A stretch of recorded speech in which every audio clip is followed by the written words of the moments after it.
이렇게 메가서울 이슈가 경기 북부 특별자치도 추진을 흔들고 있는 가운데 서울 편입에 적극적으로 나서는 지자체들의 목소리도 높아지고 있습니다.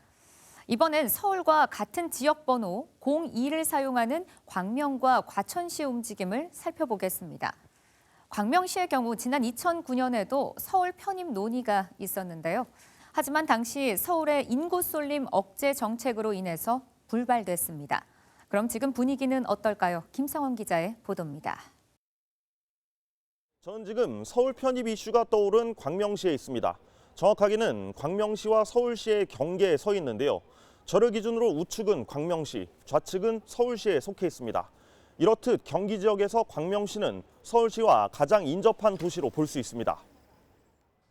이 아파트는 같은 단지 내에서 어떤 동은 광명, 또 다른 동은 서울시에 주소지를 두고 있습니다. 광명시는 또 서울과 같은 지역번호 02를 쓰고 있기도 합니다.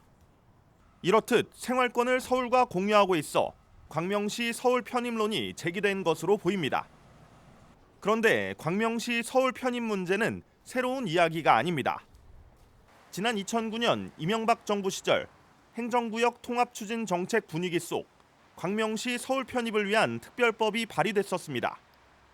하지만 당시 서울의 인구 쏠림 현상에 서울 인구 억제 정책이 시행되면서 소득 없이 흐지부지되고 말았습니다. 그렇다면 지금의 광명 서울 편입 분위기는 어떨까? 우선 광명시의 입장은 반대입니다. 박승원 광명시장은 현재 광명시의 집값이나 교육 환경 등이 인접한 서울시보다 낫다는 인식이 많다고 밝혔습니다. 또 이미 한 차례 엎어진 정책이 이제 와서 되겠냐며 자치분권, 균형 발전 등 국가적 차원에서도 지금 그대로가 낫다는 입장입니다.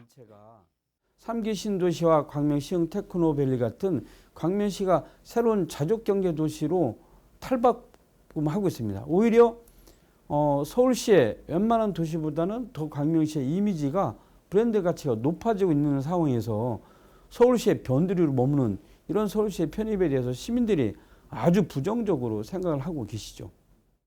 반면 지역 정치권에서는 서울 편입이 필요하다는 주장도 나옵니다.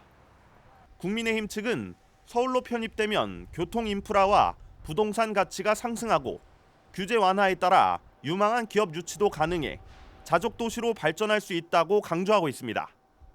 광명 서울 편입에 시민들의 반응은 반반으로 갈린 상황입니다.